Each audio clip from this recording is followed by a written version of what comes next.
Dominating your fantasy league? Prove it. Shaping up to be a great game between these two teams. There's no telling what might happen. Enhance the game with 3 easy steps. Predict, compete, and win. Start now and play your first $20 risk-free. Only on WINVIEW. What's up, ladies and gentlemen? Welcome back to TDPHINSTALK, home of the real Miami Dolphin fans. We are live, as always, January 12th, 2022, on my birthday. Just turned 37 today. I've already enjoyed my day just so much. Me and my wife, a lot of relaxation. I decided, you know what, man, I just want to go live before I do a few more things tonight. I've had this massive headache though today. It's just like crazy. It's just been bothering me, but I'm all good, man. Love y'all. Appreciate y'all for rocking with me right now. I wanted to talk about who I think the favorite is as the for the coaching staff right now. And also just to mention, Gesicki's reply to Tua's comment that he had on social media today. So hit that like button on your way in. Let's get 100 likes before we get started. Y'all punch that like button. Thank all y'all for all the birthday love and the birthday wishes. I see y'all in the comment section just showing love.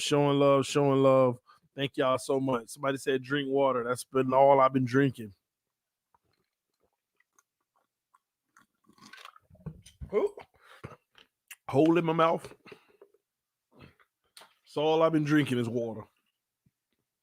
It's all good. All right, man. We got 100 likes, 14 more to go. Let's get 100 likes. Y'all know we don't start till we get that 100 done. All right. I'm 37, man. For all y'all who keep asking, TD, did you see the report about Watson? Yes, sir. It's coming down to the nitty gritty. We getting closer and closer to having a resolution. Looks like all those women were deposed in December.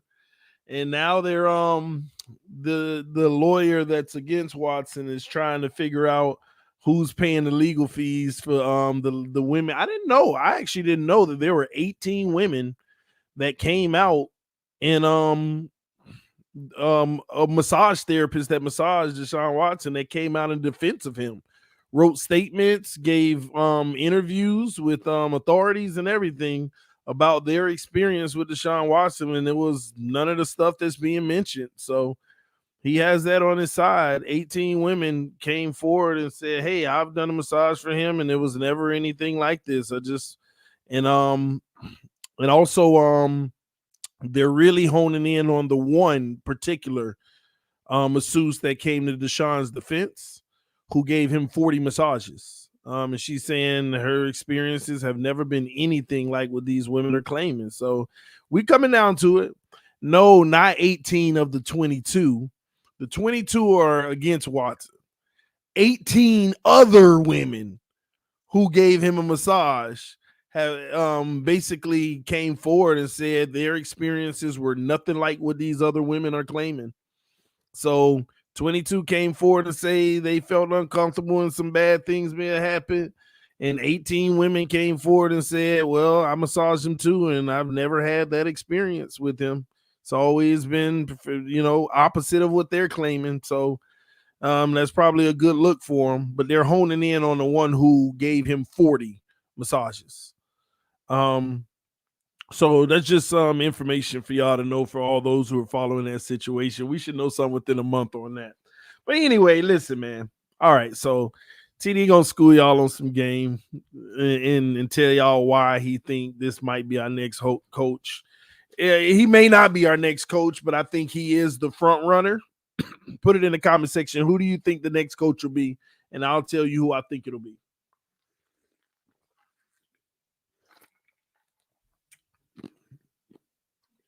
Put it in the comment section. Who do you think the next coach is going to be for the Miami Dolphins? Doug Peterson, Jim. Which Jim? Harbaugh, Caldwell, and Watson. Caldwell, Bieniemy, Patterson. Ladies and gentlemen, our next head coach could very well be Caldwell. Jim Caldwell. That's who I think is the favorite. Doesn't mean it's going to be our coach, but I think he's the favorite to be the head coach. And let me break this down for you. So, matter of fact, let me go on Twitter and see if I see the tweet real quick. Give y'all some insight on why I feel the way that I feel in that regards. Give me a second. All right, so I want y'all to hear me out on this, okay? Jim Caldwell, okay? Armando Sagaro, all right, broke this news that he spoke to a source close to Jim Caldwell who tells him that Jim Caldwell is preparing for upcoming head coach interviews. More than one, not just us if he does. But he's preparing for multiple head coaching interviews and that there are no health issues. Let me tell y'all why that's interesting to me. When Brian Flores was first hired, I never forget scratching my head in confusion because they brought Jim Caldwell in right after Flores was hired, and I was like, why are they bringing Jim Caldwell in? Is he the head coach or is it Brian Flores? Because it just didn't make any sense to me. Then I got word that, well, Jim Caldwell is going to be more so of a special advisor to Greer and, a voice for Flores, behind the scenes. And then all of a sudden he disappeared and there was an issue. And then all of a sudden there was a report Jim Caldwell stepped away due to health issues, whatever it may be. And that was always weird to me because I was like, how did they bring in a high personnel guy like that? But then they say he was an advisor. I'm like, oh, he ain't coaching. He just advising. Well, Flores is a new coach. Maybe he's the guy looking over his shoulder, having his back or whatever, helping him out when necessary. And that was always interesting to me. He was supposed to be the guy that, if Flores needed advice, he'd go to mentorship and all of that stuff. But when he just left for medical reasons, the way that it happened just seemed so weird. Like, it wasn't medical reasons? I don't know. Who am I to speculate, right? But it was just crazy that as soon as Flores is out, Jim Caldwell is now ready to interview for head coaching jobs, and his health is no longer an issue.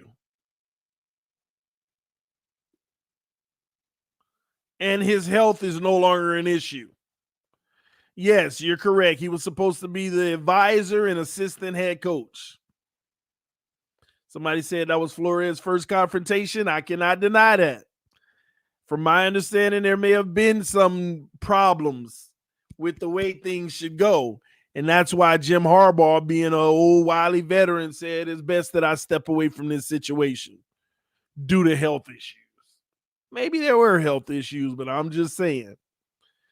But now all of a sudden, bam, he's interviewing now. He's ready to interview, and he has no more health issues. They brought this man in for a reason to begin with, ladies and gentlemen. Not saying he'll be the next head coach, but there is a great possibility that can very well be what ends up happening. And if Jim Caldwell is the next head coach, I could tell you now there is a great chance that we will be looking for another quarterback. Cap for Life said Harbaugh looking for property in South Florida. Tobin and Torrey broke it this morning. Is Caldwell getting interviewed because of the Rooney Rule? No, I don't think so. I think this is different. But here's the deal, man. I just like the fact that the Dolphins do have options, and that Harbaugh stuff, hey, we'll see if it happens because who knows? I told y'all the only way Ross, in my eyes, can salvage what he said about Michigan and Harbaugh is by hiring Harbaugh. That way I can feel like that whole statement was a bunch of crap, because otherwise that means he cared more about them than the Miami Dolphins. So we'll see. But I keep telling y'all the only thing I care about is upgrading at coach.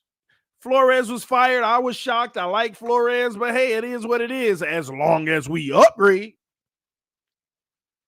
Would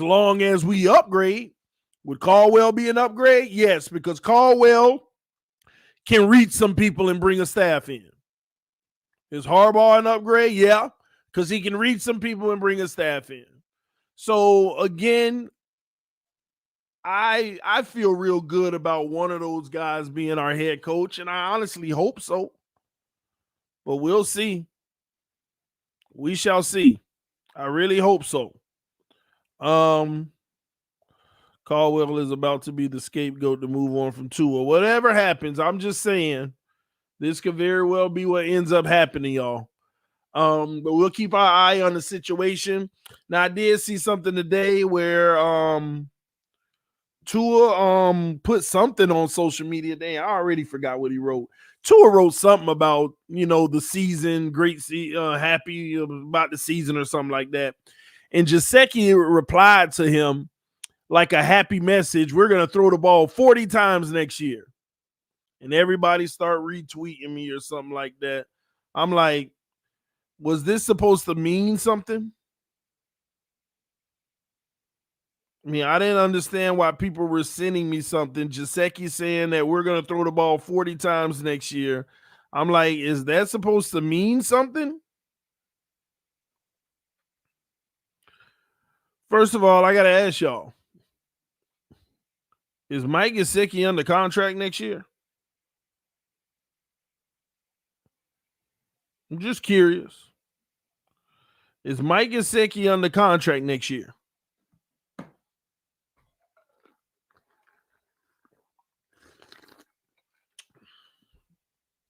Man ain't even under contract. Who cares what he says? Get a deal first. Get a deal first. And by the way, every time we throw 40 plus times in a game, you barely even get targets anyway, Gesicki. And on top of it, every time we throw 40 times a game, the quarterback throwing to you looks his worst.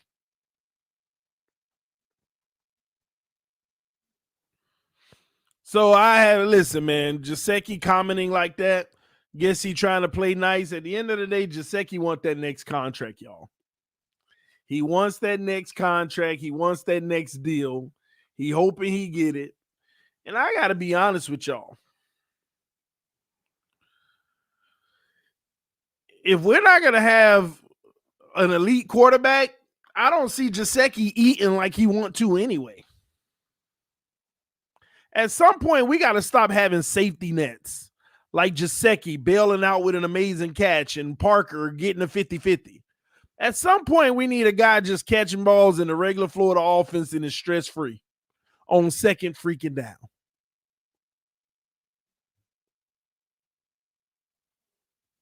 It's that simple. Gesicki should be a huge weapon for this offense. But why does he still always, when it comes to stats, come up so small? Why does Gesicki, when it comes to stats, come up so far? Like, I want you to think of the Travis Kelce's of the world, the Jason Wittens. I mean, think about all of these guys. I personally believe that Mike Gesicki is a better pass catcher than all of those guys, man. He got more athleticism. He got a better wingspan. He got better leaping ability. He could be more explosive in the secondary with his ability to leave his feet and make godly plays. Even with his lack of burner speed. Gesicki is supposed to be the guy who makes the Pro Bowl every year because he's a 1,000-yard tight end. Gesicki is supposed to be a guy that has 100 passing reception yards at least 7 times in a season.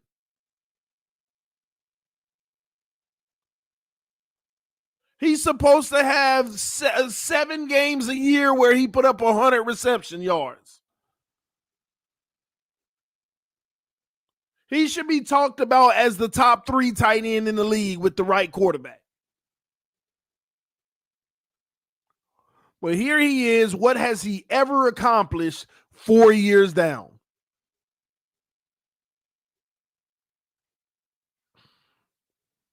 Four years down, 4 years gone in his career. What accomplishments has he had? Like, we are really messing up certain players' Hall of Fame resumes, man. Hall of Fame resumes start in your first 4 years. You see what Waddle did this year? Broke the rookie record. He's starting on a Hall of Fame trajectory.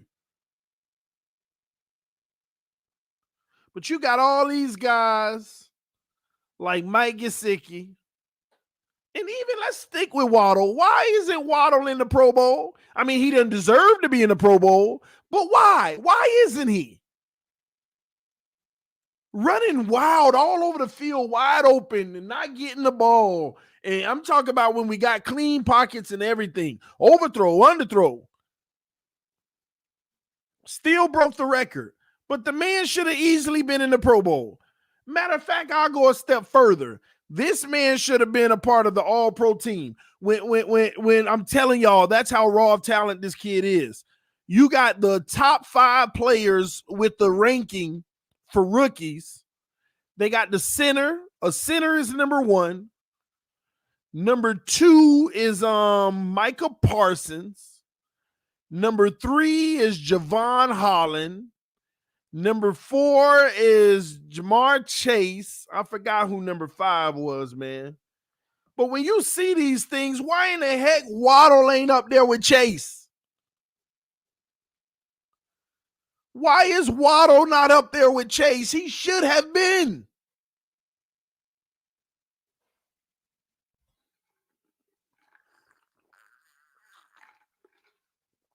That's what I have a problem with.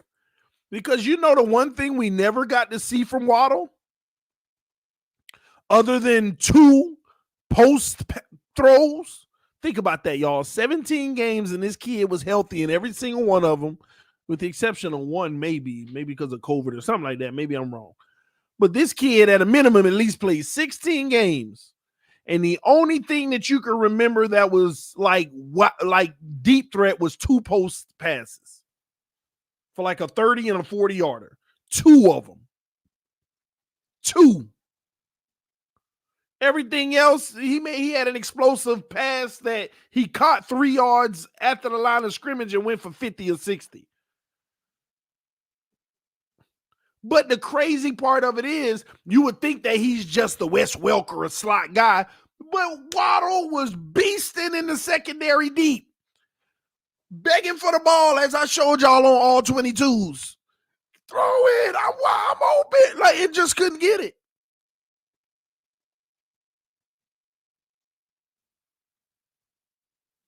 And I'm talking about when the pocket was clean, because everybody wanted to talk about the O-line, and they held them back too, because sometimes he would have had an opportunity if they were better. But even if they weren't better, the times where the pocket was clean, we went with the 3-yard pass and your receiver out there like, oh my gosh, this is going to make me and you a Pro Bowler. Throw it. God dog it.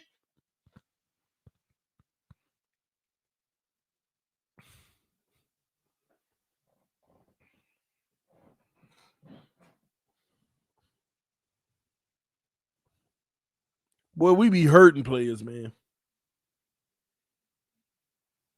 So when it comes to kids like Waddle and stuff like that, I just be like, man,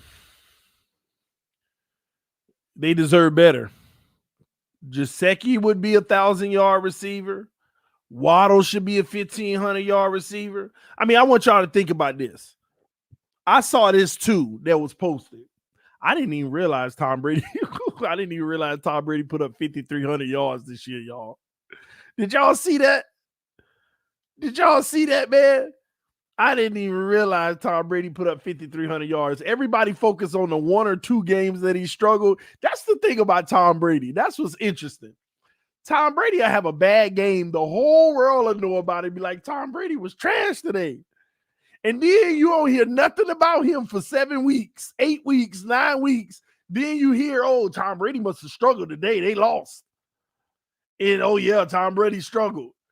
And you don't hear nothing else. And this man put up 5,300 and some yards, led the NFL. The oldest player in NFL history to lead the league in passing yards.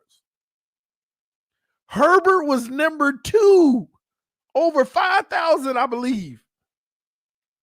Herbert was number 2. I think you had Mahomes on there. And two other guys, man. I was just shocked about the whole Brady thing. And I remember I had to get on Steven the other morning when he was talking about Brady ain't that good, man. He ain't that good anymore. I'm like, what are you talking about, man? But, man, back to the point at hand, man. Just think about these guys that's putting up these kind of numbers. Think about getting a quarterback that might throw 5,000 yards in a season. If your quarterback throws 5,000 yards in a season, think about your players. Mike Gesicki getting 1,000. Waddle getting 1,500. That's 25 right there. Parker getting 1,100. That's 3,600 right there. 1,400 more spread out between the running backs, you know, the Albert Wilsons of the world, the Matt Collins, and all of that other stuff. All of them guys getting 400 to 600 yards.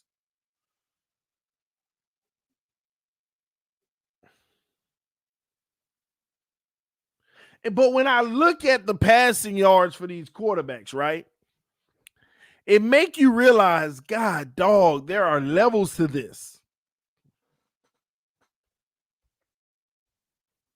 Let me pull it up.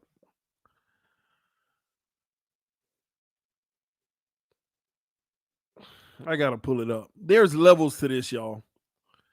I got to pull it up. Tom Brady, 5,316 yards, man.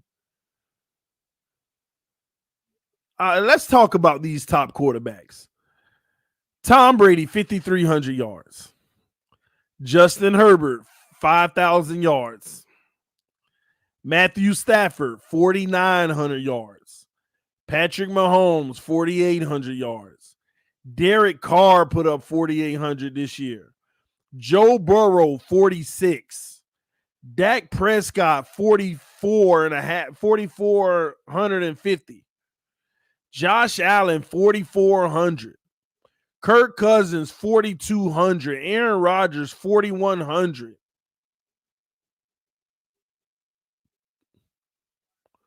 And I'm going to stop around 36 because that's what they say, you know, certain people were on pace for or whatever. Matt Ryan, 3,970. Jimmy Garoppolo, 38. Mac Jones, 38. Kyler Murray, 38. Ben Roethlisberger, 37. Ryan Tannehill, 37. Trevor Lawrence, 36.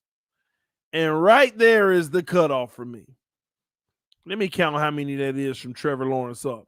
Now, I can't believe Trevor Lawrence put that much up. 1, 2, 3, 4, 5, 6, 7, 8, 9, 10, 11, 12, 13, 14, 15, 16, 17. That is 17 quarterbacks. This is why I tell y'all there's levels to this, man. There are levels to this. Levels, man. All of them guys, their team already knows that they're a franchise quarterback with the exception of maybe two. And those two, that's probably Jimmy G because he might be on his way out. And Trevor Lawrence is young. We don't know what that's going to be. Let's look at everybody under that. And some of this is still unfair. Taylor Heineke. Oh, my gosh. Taylor Heineke threw for 3,400 yards, y'all. This man ain't even played the whole season. Are you kidding me? Taylor Heineke. Am I wrong on that? Let me know. I got to make sure because that's a lot of yards to only have played. Because I think he was I gotta see, man. Y'all give me a second. I gotta make sure. Maybe he did play all the games and I'm mixing him up with somebody else.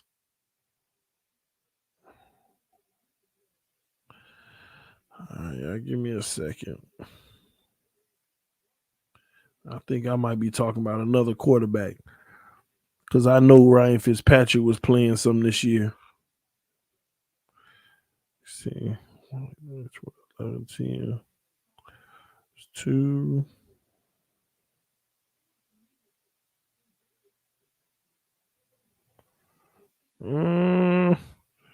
Y'all give me a second. Let me see what's going on. Did Ryan Fitzpatrick? Am I thinking of the wrong team? Did Ryan Fitzpatrick play for Washington this year? Right?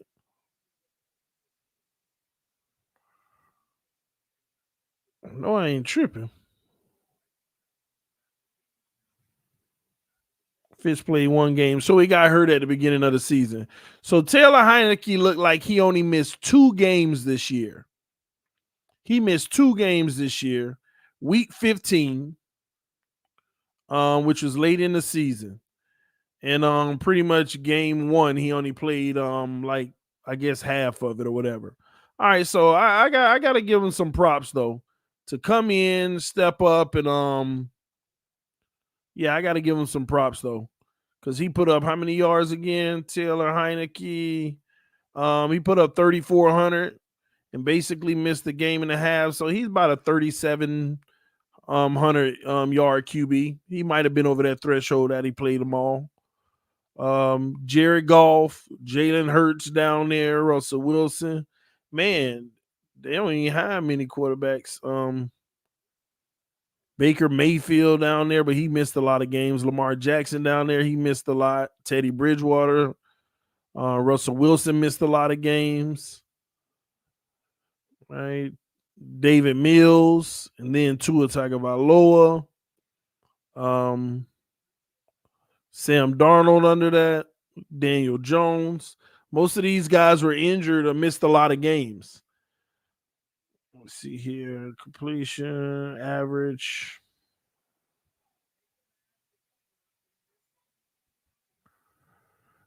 Yards per attempt. Yeah, I'll look at the advanced stats later. But my thing is, ladies and gentlemen, there's levels to this, man. There's levels to this. And at the end of the day, man, even if you average it out for the whole season, our QB is like 22nd or worse in yards. Touchdown to interception ratio just wasn't good this year. I guess what I'll be trying to explain to y'all, do y'all know what a quarterback throwing for 5,000 yards, let's say 4,500 yards, do you know what that means for your team? Almost 5,000 yards. Like if you got a quarterback throwing for 3,800, right, versus a 5,000 yard guy, 1,200 more yards in the season is almost like 85 more yards a game. Do y'all know what 85 more yards a game is? I mean, there are systems where you could probably convert that to around maybe 3 more points a game. 80 more yards in a game can probably be converted to 3 or more points more a game. That's the difference, man. You take every score you have. It reminds me of Watson when they went 4-12. All them games where they were putting up 30 points and still losing games. All of those games where the Texans were putting up 30-some point, 31 points, they lost. They gave up 35. 35 points, they lost. They gave up 42. All of them games where they would put up 28 points, they lost. They gave up 31. That's what it's about for your offense. It's about getting a playmaker that can get you points, that can put points on the board.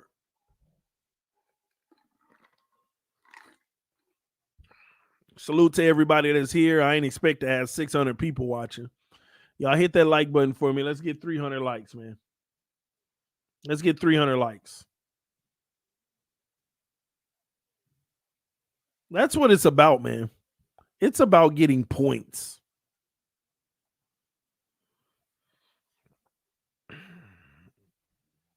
Now, give me a second. Let me pull this up for y'all.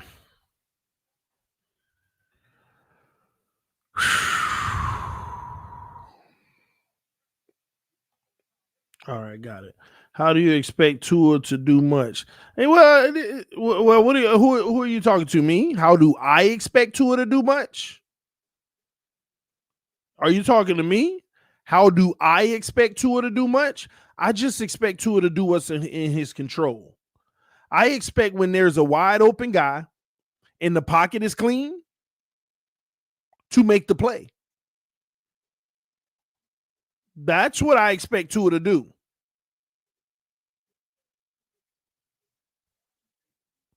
That's it. That's all I expect. When the guy is open and the pocket is clean, I expect you to step up and make the play. And I've shown that in every all 22 film session, it's there. It's there.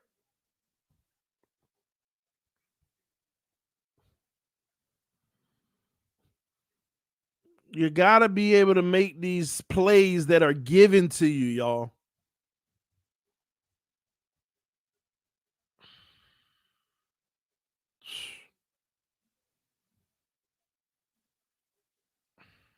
And I'm not asking Tua to be a 5,000 passing yard guy. I don't never see that in his future. I can get that straight now. I don't ever see that in his future.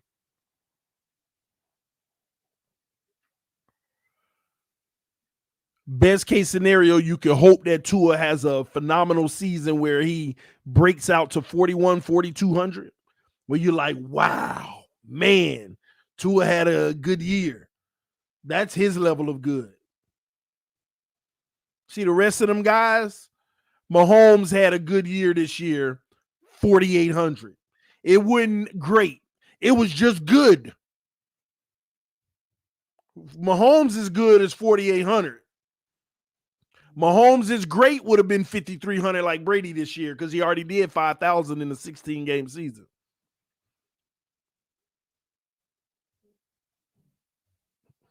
Somebody say you don't need a 5,000-yard QB. I agree with them. You really don't, ladies and gentlemen. You don't need a 5,000-yard QB. But it sure would make everything better. See, that's why y'all kill me with that. You don't need that. But will it make it better? And y'all act like it won't make it better. Yeah, there's been 4,000-yard quarterbacks that's won Super Bowls. But you got more quarterbacks that get more yards. You got a better chance to win Super Bowls because you put up more points. Y'all kill me. You don't need that. You don't. But guess what? If you got it,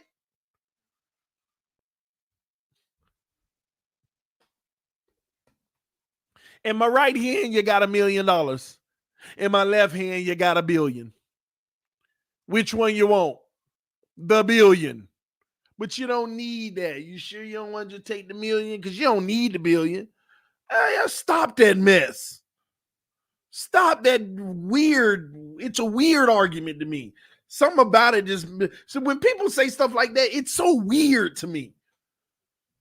Like legitimately, when people say stuff like that, I'll be like, that's weird. It's like an automatic dumb down. Well, even though he's not that great, we don't need great. We can live with this. It's like having that sentimental car. Like somebody, like you got that beat up Chevy in the garage, but since it was passed down and you love it, I get that. But somebody like, hey, you want this Mercedes or you want that?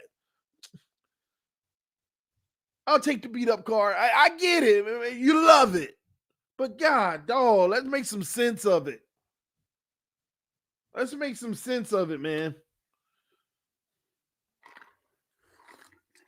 Which is more important, wins or stats? Wins are more important. But some stats equate and correlate to more wins. So let's take this year, for instance. We had a quarterback that was pretty much on pace. You know what? I got to calculate that. I got to calculate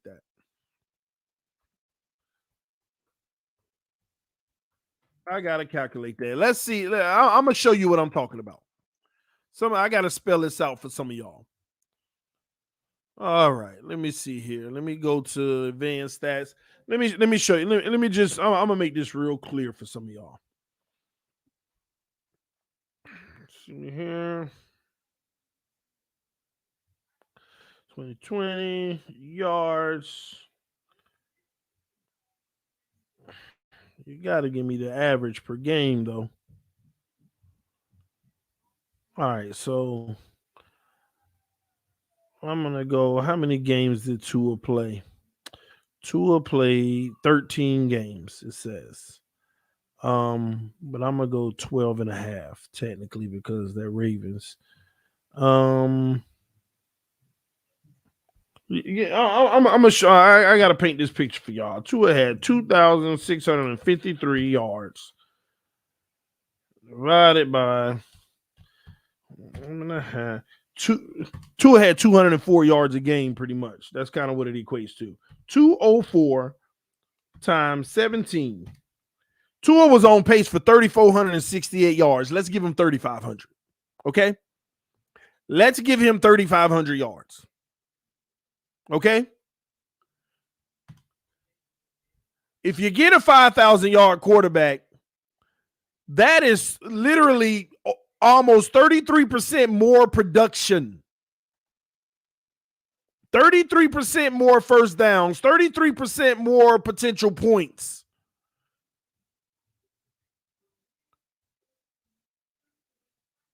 That's what that is. That's 33% more production from the most important position. I bet my friend Tua would have less than 22 combined TDs rushing and passing the season. Guess who won? Wait. I bet my friend Tua would have less than 22 combined TDs rushing and passing this season. Guess who won? I don't get what you meant by that. Maybe I'm not comprehending. Please elaborate. But this is the thing, man. He was on pace for basically 3,500 yards. Bro, if you had a 5,000 yard quarterback, it does make a difference. And the problem is y'all equate our wins to Tua. Like he was the reason we won games. Let me say this. The reason why we lost games is because he ain't a 3,500 yard quarterback. Go look at all the close games we played. Do you know what 85 more yards in those games would have done for us? Go look at those close games. Jacksonville, Atlanta. Go look at all those close games. 85 more yards could have made the difference at least in one or two games. And not to mention, even them other games he didn't play, what would that have meant? Like, when are we going to get it in our head that the defense led the way in all of those games, ladies and gentlemen? The defense led the way, period.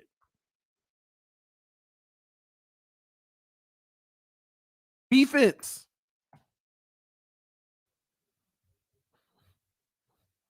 Pull this up real quick, y'all. Let me pull this up real quick. All right, here we go. All right, we had our losing streak. Let me see. When did our losing streak stop, by the way? Was it the Texans, I believe? Yeah, it stopped at the Texans. Our losing streak stopped at the Texans, okay? So let me show y'all what I'm talking about. We held the Texans to 9 points. We only put up 17. Our offense only put up 17 points, y'all.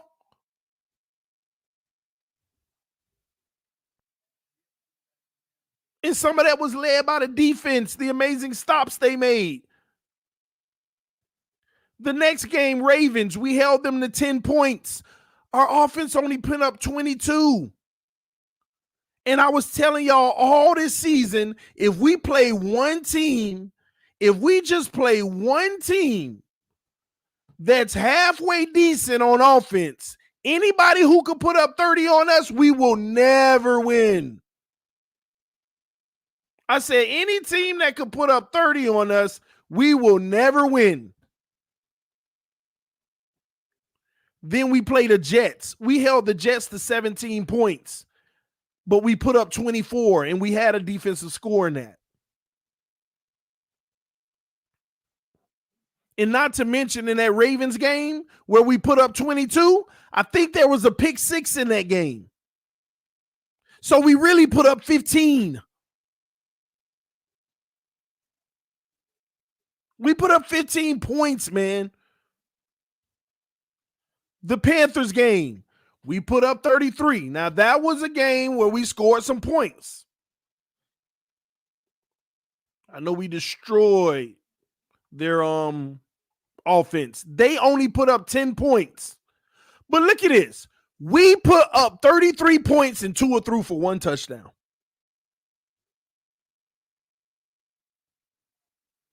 We put up 33 points and Tua threw for 1 touchdown.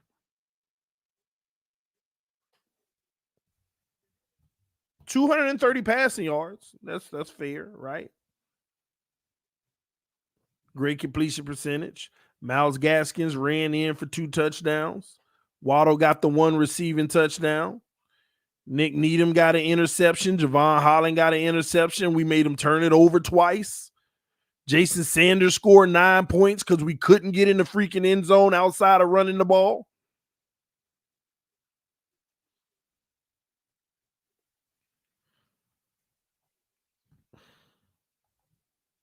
Let's keep dissecting it. Let's look at this win streak. Let me show y'all what a 3,500-yard quarterback gets you. You got to be led by the defense. You have to be led by the defense. We played the Giants. We held the Giants to freaking 9 points, y'all. Once again, we held the Giants to 9 points. Tua puts up 14, and we get two field goals. And Xavier Howard got another pick in that game. And I remember that's the game where our defense gave us the ball twice on the 40-yard line.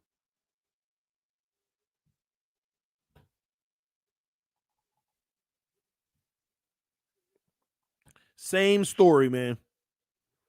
Let's see, what else do we have? What else do we have?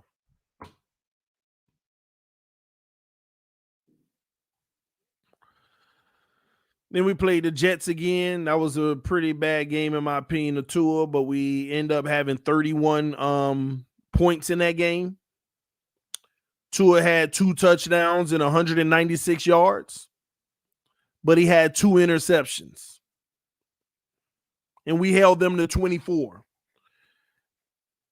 Did we do anything on defense in this game? Which was shocking. I don't see any defensive interceptions unless we had some fumbles or something in this game when special teams play.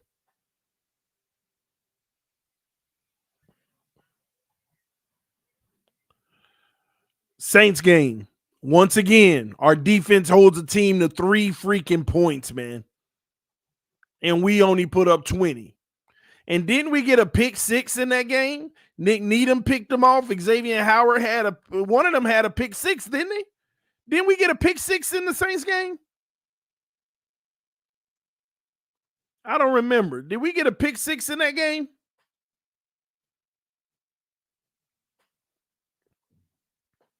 I don't remember. I know we got 2 picks and we had great field position all night. Needham got the pick 6. So look at that. Without the pick 6, we scored 13 points. And our defense gave up 3. Hopefully y'all see why we were winning games. TD, if the reports are true, do you think that could have been holding Tua back? It's hard to be on your A game when you mind isn't. Well, that's weak of him. Anybody that want to say, well, we messed up Tua's mind, that's his weak mind.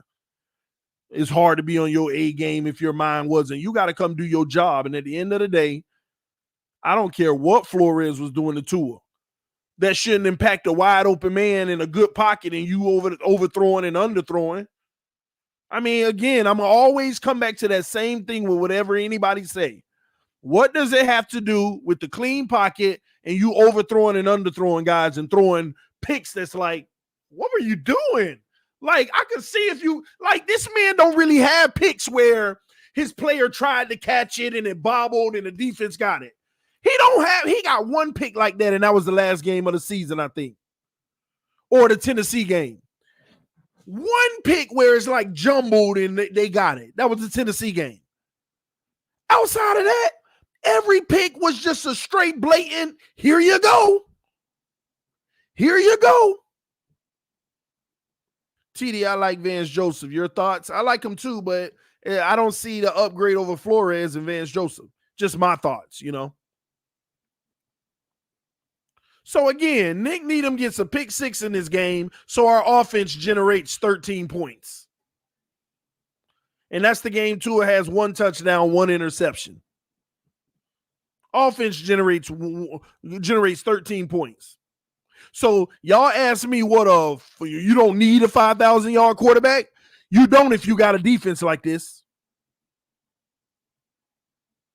But imagine having a 5,000-yard quarterback. You ain't putting up 10, 13, and 3 and all of that every week as an offense.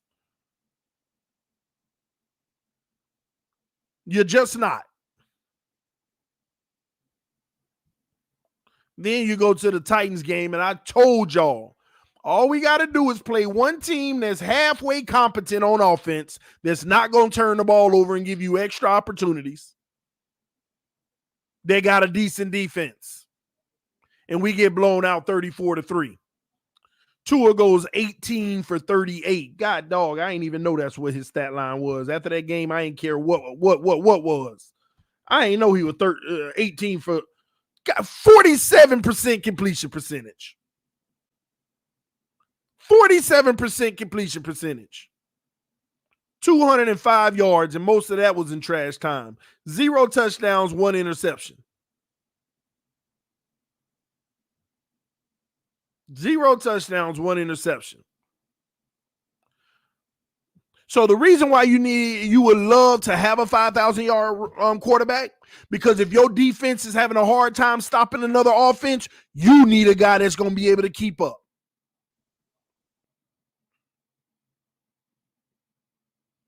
You need a guy that's going to be able to keep up.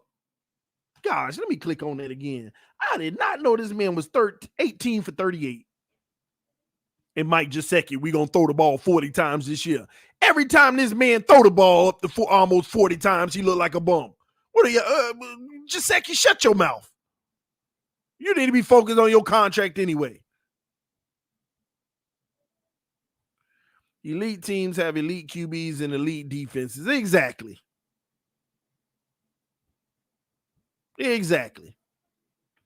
In the last game of the season, the Patriots, we actually put some points up, y'all.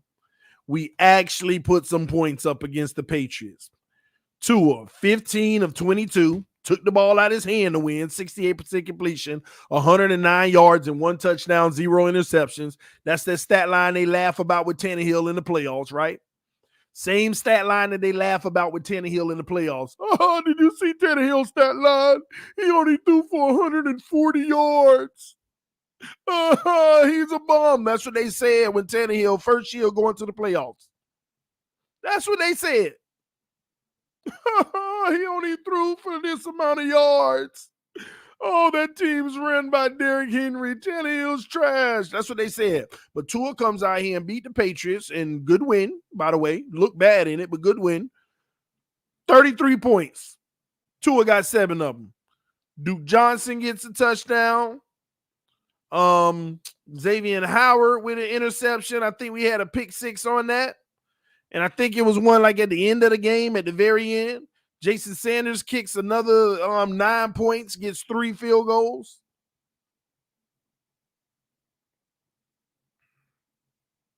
Wait, let's see. 7-14. Let me see something. 7-14. God, dog, when you really think about it, y'all.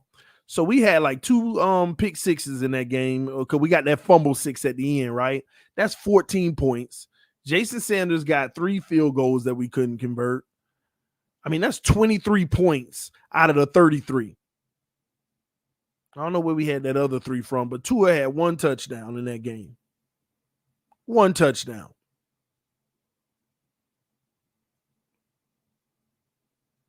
Come on, man.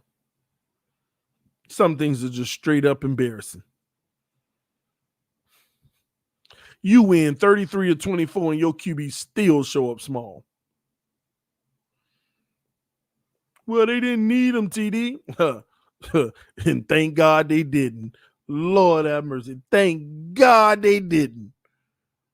All I can remember, we winning the game. We up controlling the game by 2 scores and Waddle on an out route. All we got to do is get that first down and we going to run another 3 minutes of clock.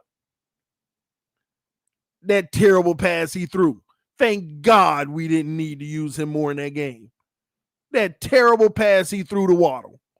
All I could think about in that game about him is that terrible pass he threw to Waddle and the 3 interceptions that he threw that they dropped. I want y'all to really think about that Patriots game. All we do is win. We scored 33 points and this man almost threw 3 picks. And when we had the game in control and all we needed was 1 or 2 first downs and we up by 2 scores, Waddle on the out route, he just straight up misfires, incomplete. We punt the ball, Mac Jones scores a touchdown. We come back, we like, screw Tua, let's just run the ball. We couldn't get it. They come back, score a touchdown. And now it's tight. And luckily, at the end of the game, we get that fumble or whatever that really put it out of guaranteed reach. I mean, I want y'all to really think about that. Even though it wasn't much time left, it was just like the Patriots game the first week, right? Take away 6 points from this, we got 27 points. We're up by 3 points, and they got the ball with a little bit left, like a minute or whatever it was. They control the outcome of how success. They just went down the field twice and scored on us, and they got the ball last crack. And 2 times in a row playing the Patriots, the defense comes up big and ends the game. And we got control of both games. The first game, Tua throws the pick to give them the chance to come back and win the game, and the defense seals the deal. This time, Tua can't convert third downs, and we come back, and they come all the way back. And thank God he actually got those runs at the end, a little 30, 23-yarder and all of that. All I'm saying to y'all is, no matter how much hope you got into Tua Tagovailoa or what you see on the field, you could see better. There are quarterbacks that will give you a better showing. There are quarterbacks that will make sure that we don't punt as much as we do. There are. And if you got an opportunity to get one of those guys, you should get them. Because it's only best for your team.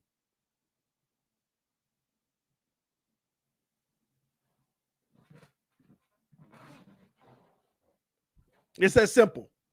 That's why I don't subscribe to but the O-line, the running backs, the wide receivers. Because every week when we play the all-22, look at this wide open man. Tua overthrows him. Look at this wide open man. He underthrows him. Look at this wide open man, and he never even looks that way. All up and down the game. And the sad part about it is it's blinded because we'll get a 2-yard check down and it ain't a big deal because it's a completion. That's the game that Miami Dolphin fans are playing. That's the delusion, not the delusion. That's the deceit. That's how they're tricking you. That's how they're making you think that something is actually good and can be better when it's actually trash. There's a wide open man for 15 yards that has room to run after the catch. And there's a guy for 2 yards.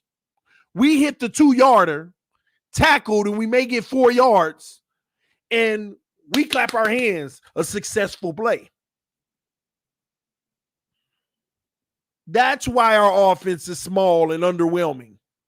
That's why our offense can never compete with the big dogs. Because we think that's a level of success. Tua made a 4-yard completion. All right. It was complete. Some of y'all, and I know some of y'all guilty of this, and you ain't got to admit it. Some of y'all probably sit there watching the game with your calculator. All right, just make another completion tool. I want you to have 80 today. I want you to try to get 80% today. Some of y'all literally have focused on completion percentage because you wanted him to look good in any way he could. You may not get the yards, but at least have 70% completion, and we'll always have an argument. You accurate. The man completes 70% of his passes. He accurate. Ain't it sad that this man led the NFL in completion percentage, and after one game, he dropped to 6. He went from almost 71 to 67, 4 points in one game. Do you know what that means in the stat world?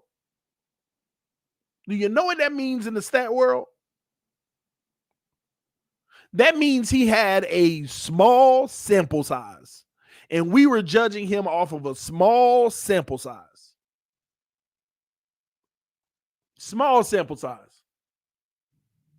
Let me give you an example. Herbert throws the ball so much, and by the way, Herbert ended the year at 70.1%. Just letting you know. He ended the year at 70.1%. Phenomenal. But Herbert throws the ball so much that Herbert could have had a game where he was 47% and threw it 40 times, and he would have dropped by 1 point. That's how many times he throws the ball. It's a more realistic sample size. Tua's sample size was so small, which means when you have a small sample size, you want to see more to see if it's how accurate it is. Tua's sample size was so small that one game of 47% dropped him from 71 to 67. Like that, 4 points. Easy.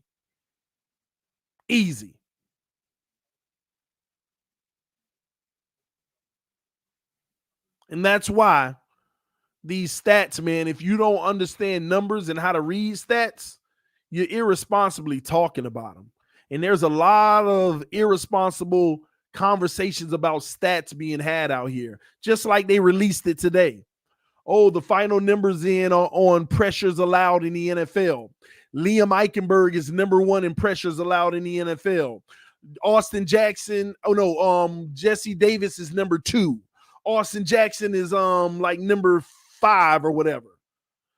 And I said, because we run the RPO more than any team in the NFL. It don't mean they good. They still struggled this year, but the reason why they were at the top is because we ran more RPO than any other team in the NFL by far. And when you run the RPO, Tua puts that ball in the running back's belly, and that defensive end's like, is it coming to the running back? Is it coming to the quarterback? Ooh, where should I go? Should I go to the running back or should I go for the quarterback? When that defensive end pauses and Tua pulls it for that quick slant, the defensive end says, oh, Tua got it. Let me come at him. Oh, he got rid of it right before I can get to him. How many times on an RPO did Tua hurry up and throw the ball with a defender coming unblocked? It ain't unblocked because the left tackle or the right tackle didn't do their job. It's the RPO. There's going to be an unblocked man coming off the edge. And they count that as a pressure. You cannot tell me that Austin Jackson was better than Liam Eichenberg or Jesse Davis. And yes, not even Jesse Davis. Austin Jackson wasn't better than neither of them this year. But yet, Austin Jackson led the team in hurries early on. But why all of a sudden did he fall to 5th? Because he went to guard. He don't have to deal with automatic pressures being accounted to him, because he ain't on the edge anymore. Liam Eichenberg ended up being the leader in pressures, number 1 in the league. And some people can't understand this simple freaking stat. When you run the RPO like that, every time Tua pulls it out of the stomach and throw his quick slant or throw to the tight end that snuck out of the backfield, that pass that in, that is a pressure. A guy coming at him while he's throwing it. It is a pressure. And that ain't to make an excuse like they're any better. Those guys did struggle this year, but for them 3 players to lead the league in pressures in the top 5, and all 3 of them played tackle. And Austin Jackson was leading everybody around week 8, and when they switch him to guard, he start moving down the chart and at least ended up number 5. Austin Jackson is your proof because he start coming down. He start actually falling in the ranks like, ooh, thank God I'm going to guard because I ain't going to be the number 1 anymore. What's up, Pete, man? Pete with the donation. I appreciate you, homie. Tua guys ran off on the plug twice. Happy birthday, TD. Keep it. Never stop. Home of the real Miami Dolphin fans. Salute, Pete. Always love. And your peeps didn't hit me up, man. Tell them hit me up, Pete.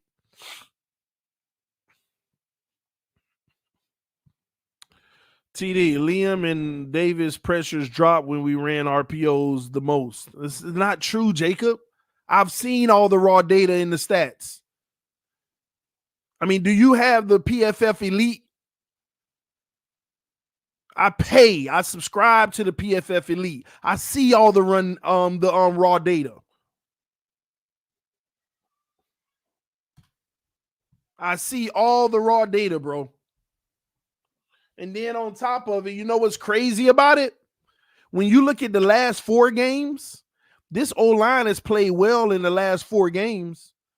But now all of a sudden, we got a problem with Tua holding on the ball too long. Look at the sacks that he took recently. Most of y'all even recognize that he held on to that too long. Look at that crap he pulled at the end of half, before halftime. Y'all remember that crap before halftime?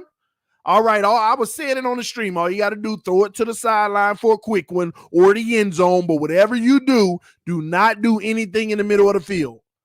This man steps up in the pocket and look like he want to run. You don't have any timeouts. Absolutely makes no sense. An elite QB, greater good QB, make the players around him better. Mediocre to below average QBs reveal all the flaws of a team. Facts. Facts, facts, facts. Just like Nick Saban said, these new quarterbacks don't even know how to call their protections. They don't know they 1 protection, they 2 protection, they 3 protection.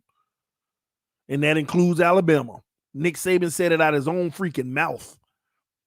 He said, that's why a lot of people end up going with the RPO approach in the NFL. And he said it's going to get worse. I think that they're going to scrap it when teams catch on to it, like, start honing in on it. But Nick Saban feels like it's going to get worse because you're going to have more and more players coming in, not understanding the mental of the game or the detail, like literally calling your protections. And I'm not talking about, I see a blitzer might be coming. Hey, just so y'all know, no, when you see a certain coverage, you're supposed to shift the line, call a 1 protection, call a 2 protection, call a 3 protection. That this is a detailed part of the game that Brady and all of those guys, they do at the line of scrimmage. They call their protection. They may say 1 protection, which the tackle and all of them, they tapping each other. They know that we shifting left, and then he identifies the mic. Because at first you think the mic is 1 person, then based off of what they do, it might switch to another person, which the center needs to know, because the center out of all people definitely need to identify the mic so he know where the balance of the line is. They don't know none of this stuff. Off topic, I'm glad we got rid of Flo. If Watson couldn't get along with O'Brien, I know he wouldn't get along with Flo.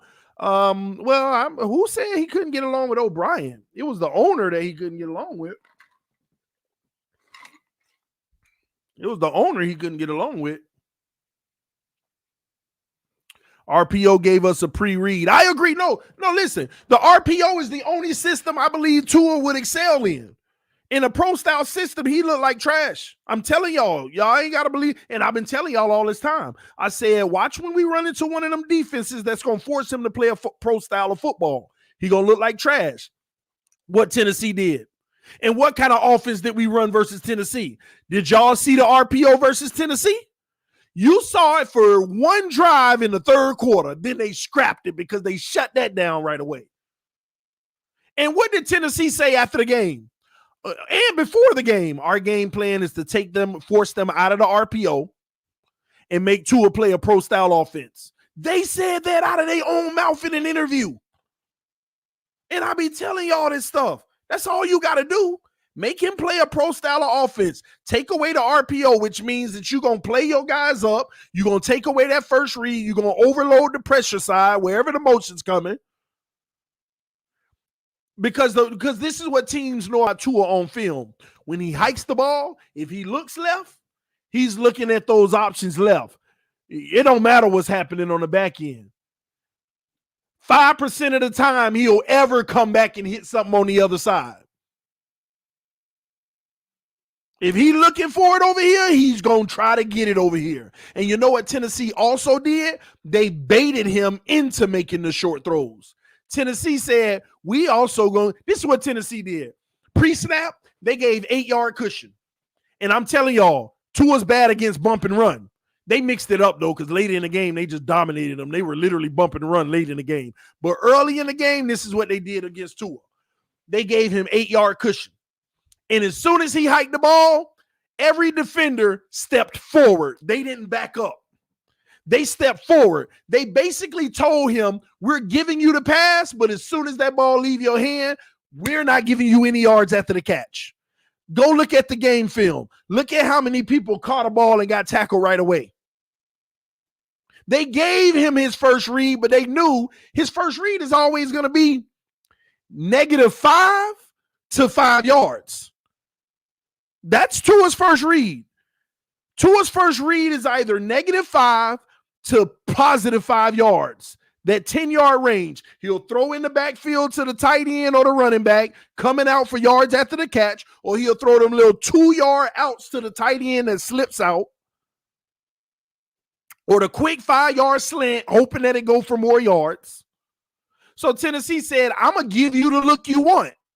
Because every time he hiked the ball, he had his look. Oh, I got the tight end slipping out. But they didn't back up. Soon as he hiked the ball and looked one way, they came downhill to attack the player. They came downhill. So the tight end caught the ball and bam, got hit right away. 2-yard gain. Tennessee's happy. Yep, keep on getting them completions. We don't care. We'll give you your completions. We will give you your completions. And then that even started to tighten up. You know why? Because we had to they basically told us, you're not going to be able to run no RPO on us. We're going to give you everything underneath, but you're not going to get any yards at the catch. Soon as your arm cocked back, we're going to run towards that guy. Soon as he catch it, we're tackling him. Somebody said them 5 yards add up, but here's the problem with Tua Tagovailoa. Let me show y'all what the problem is with Tua Tagovailoa. If you start at the 25-yard line, right? Let's just say you throw the whole drive, and we run it, but let's just say you throw it the whole time. This is Tua against a trash defense. First down, 8-yard pass. Second down, 4-yard pass. First down. You had to, you pass the 35. First down, 3-yard pass. Second down, 12 yards. I mean, it may have been 4 yards that went for 12, right? You keep getting these first, right? But this is where our issue comes. First down, 2 yards, pass. It was tackled right away, right? Second down, that was the first misfire. I mean, this man was on fire. He hit 5 completions in a row, right? And we not even past midfield. And on first down, he completed another one for 2 yards. Second down, he got his first incompletion. Everybody gets him. Okay, but now it's 3rd and 8. And on 3rd and 8, he completes it, but it's only 6 yards. Punt the ball. So all of those do add up, but the problem is you have to be so perfect in that system in order to put up points. Our offense is built to have 12 to 16 plays in order to score a touchdown. When other offenses, they might be able to go down the field and score a touchdown between 7 and 12 plays. That's the problem with the offense. That's the issue with the offense with Tua.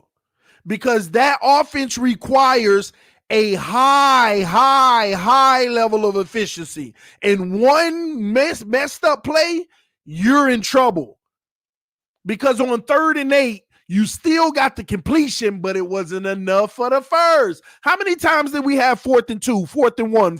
How many times did y'all see that on every drive? 4th and 2, 4th and 1, blah, blah, blah. Here's the proof. We went for it so many times, and we were like, why didn't we go for it so many times? That's what that type of offense creates. You have to be perfect. And then it gets even harder when you get about in field goal range and you get around the 30-yard line. Now the field is shrinking and they really don't have to worry about what's behind them for the big shot.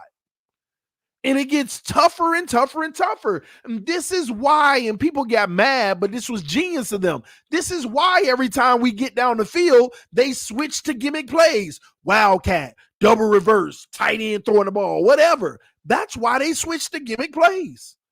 Because that form of offense, it really don't work in the red zone. Everything is much tighter. It's easier to come downhill and make the tackle right away. There ain't much yards after the catch to get in the red zone. That's the issue with the offense. And that's what we are with Tua Tagovailoa. So, if we want a real offense that's explosive, you can't do that in the RPO. How you going to have passes downfield in the RPO when you got an unblocked edge player coming every time?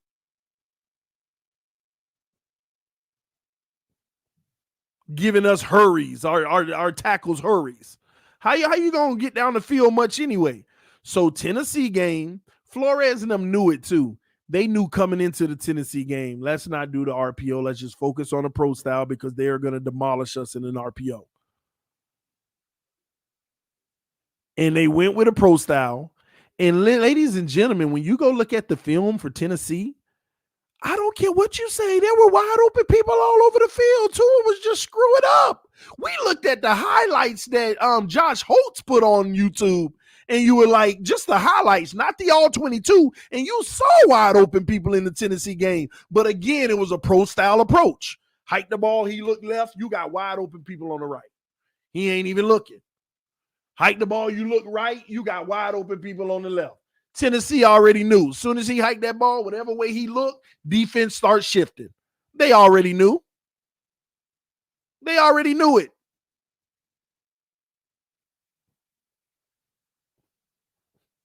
And this is the issue. Tua Tagovailoa is just not good in a pro-style offense. Now, let me tell the positive part about it. The optimistic part about it for Tua.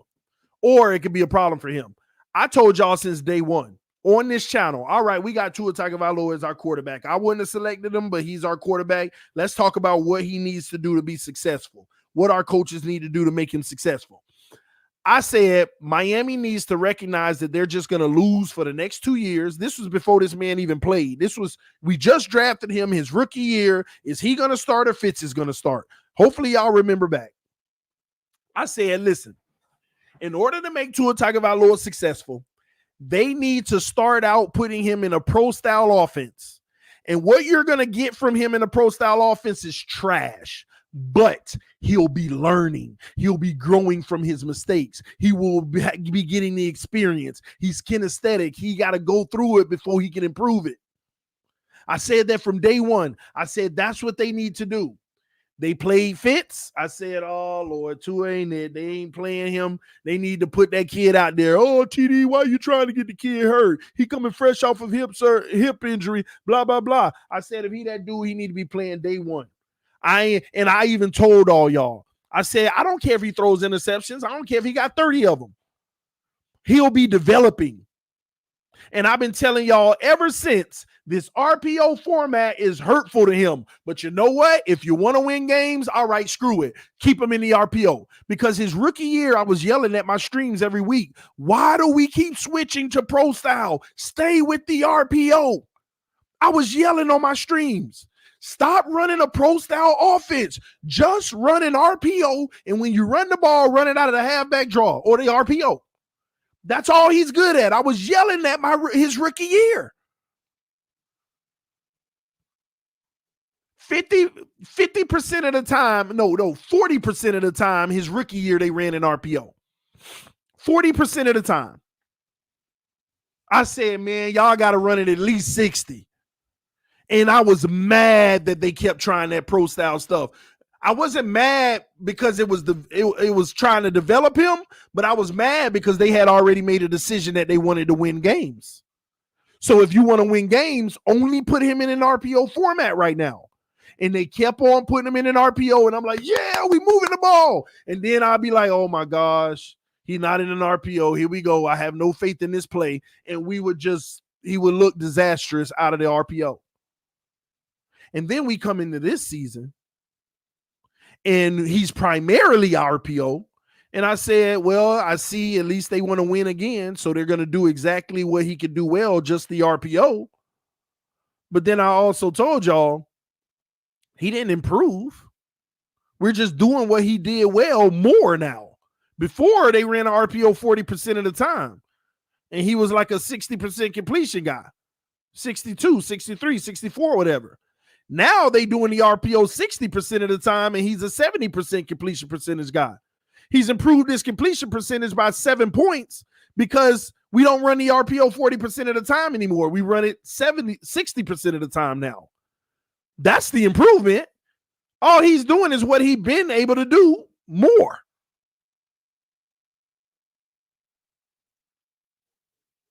So there was no playing growth, and the proof is every time it seems like they switch to a pro style, like they did against Tennessee,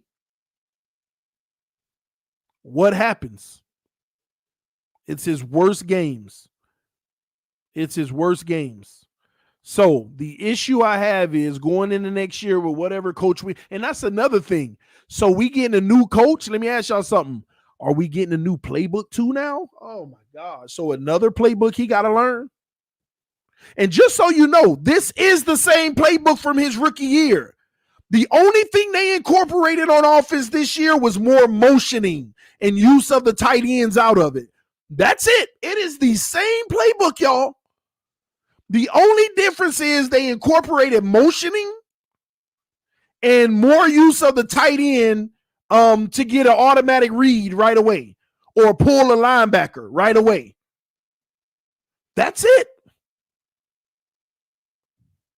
So I expected him to know it more this year. But what's going to happen if we keep Tua and we get another coach? Is it a brand new playbook? Yet another playbook.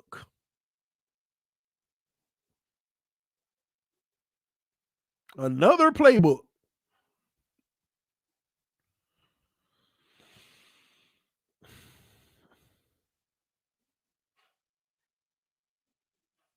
We shall see. So he'd have to learn a whole new playbook, possibly. Or maybe we stick with what we got now. I don't know. We got to see what coaches we bring in. And also, if we come into this season, do we run the RPO or do we do a pro style? Which one is it then? Which one is it then?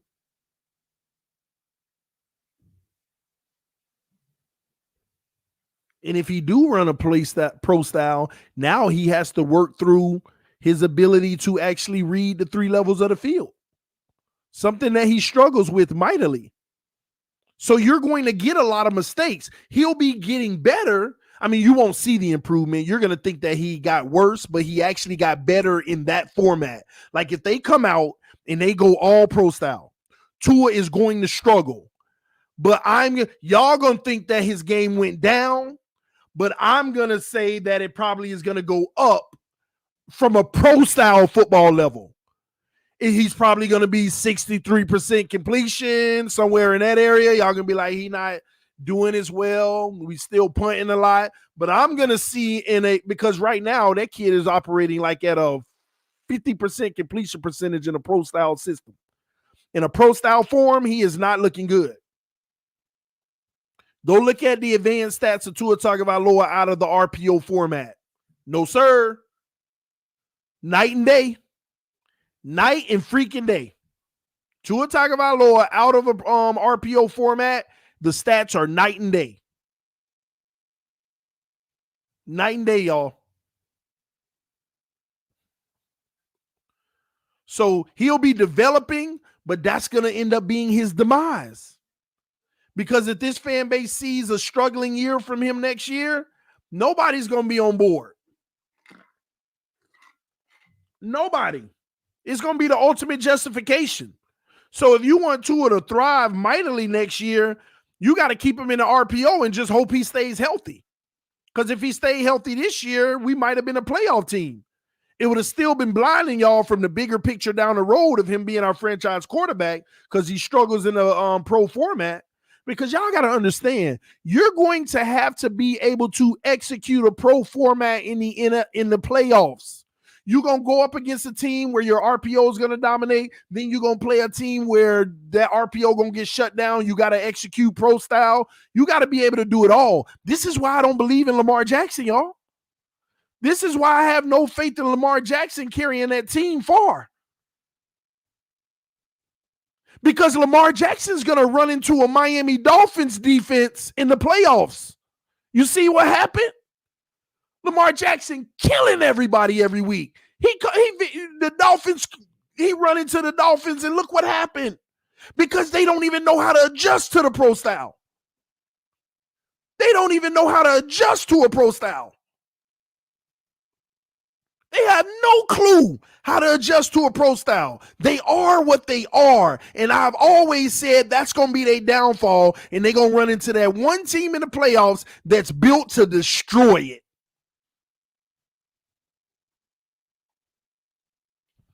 In your opinion, what are the chances we ride with Tua another year? I think it's like a 30% chance that we ride with Tua. I honestly, I want to put it at 40. I want to increase it because we don't know who the coach is. And all we can do is go off of Stephen Ross's words. But that could also be PR because what you going to say? You don't believe in your quarterback? No. At the end of the day, you still got to trade him if you don't like him.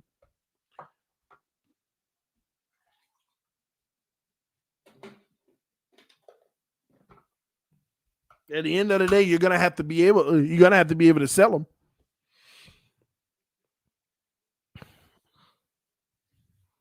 But that's my whole point, y'all. Lamar Jackson is the example that I'm trying to show y'all. He run into that defense that's gonna neutralize that RPO. What that team gonna do? They was over there scratching their head like, all right, let's spread it all out. Open it up. And we still zeroed on them. And it's like, do y'all understand that? And here's the proof that I know what I'm talking about. If y'all was on my live stream versus the Tennessee Titans, didn't I say it a million times? Tennessee, the team you bet not zero. That's the team that's built to beat your zero blitz. You better play traditional defense and bend but don't break. Because that team, you cannot zero like that. Didn't I say that on the stream? And we did zero them much. Then the second half came and I saw us come to that line of scrimmage like a zero. I said, no, don't do it. Don't do it. Don't do it. Hike. They went right down the field for the touchdown. That big play they had.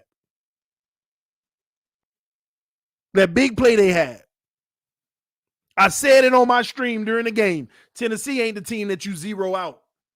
You don't zero them. Because they're still going to run the ball and they're going to concentrate on one crease. And what's going to happen is when you send in everybody and those three offensive linemen don't care about everybody coming, they're just trying to make that one crease, and that guy gets through there, he off to the heavens. And they did that like twice on us. They did it twice on us. And they're the type of team, they're going to keep doing it. Yeah, you stopped it. We're going to keep doing it. Yeah, you stopped it. But we're going to get that crease about once or twice today, and it's going to be the end of you. And also, Tannehill, the type of guy, one-on-one, A.J. Brown, all he going to do is dial up crossing routes. And that's why teams are dumb to me. Every time we zero out, run your guys deep and just make sure your inside guys are running crossers. What does that do? When you hike the ball, if everybody come, you got a wide open crosser right away, long as the ball don't get back down at the line of scrimmage. If they stun it and they backed out, hit the one-on-one on the outside. That's all Tennessee did. That's all Tennessee did. It's easy. You still got to make the play. It ain't going to be that easy, but at least if they really send the pressure, you got the underneath automatically. Quick slants, the quick crossers. If they back out of it, take a one-on-one chance. You may not get it, but that's what you're doing. There's defenses that neutralize certain offenses. So in the NFL, you got different teams built to beat different things. That's why it's any given Sunday. That's why I don't subscribe to that crap of, well, look, he blew him out, but he lost to him. No, different teams, different styles, different ways they play. I don't subscribe to that. Well, we put up this amount on them, but they only gave up that amount. No, I don't believe in all that crap. At the end of the day, we got to do more than the RPO. But that's, in my opinion, the only way Tua's going to make it through next year. Because we're going to play enough teams where he's going to look really good in the RPO. Tua, every year you're going to play 10 or 11 teams where you can look great in the RPO, but you just got to win all them games. And hope your defense can help you with another 1 or 2 games against a good team to make the difference. And you make the playoffs as long as your guy don't get hurt. But when you get to the playoffs, our style of football, RPO only, we ain't never going to go to a Super Bowl like that. We ain't never going to go to a Super Bowl like that. And I've been telling y'all that. That's why I said the Ravens, I can't wait for them to play Lamar Jackson because they're going to screw up mightily and give him money. And he's not the type of quarterback that's going to get you to a Super Bowl because they're just the RPO type. I've been telling y'all that. I don't believe in him. I don't believe in him. But we'll see, man. I'm coming up on the 8 o'clock hour. I got stuff to do tonight for my birthday. I'm going to end the stream on that note. I want to say I appreciate y'all coming through, hanging out with me tonight. I'm shocked, man. On a Wednesday, we got about 600 people rocking with us in the evening time. I want to thank y'all for tuning in. Thank y'all for hanging out with me. Dang, Donald, I'm sorry you just got in. I got to get out of here. I'm going to celebrate the rest of my birthday. Love y'all, love y'all, love y'all. Thank y'all for always rocking with me. I got some good things coming with a lot of different YouTubers in the pipeline to give y'all the best content and let y'all know more about them coming up. So y'all stay tuned, especially in the off season. Once the Super Bowl is over, I got an off season for y'all over here, okay? Where you'll get all the updates, all the breaking news, all the great content from different people, including myself, here at TDPHINSTALK. Thank y'all. Appreciate y'all. Love y'all. Peace. I am out, and thank you for the happy birthday wishes.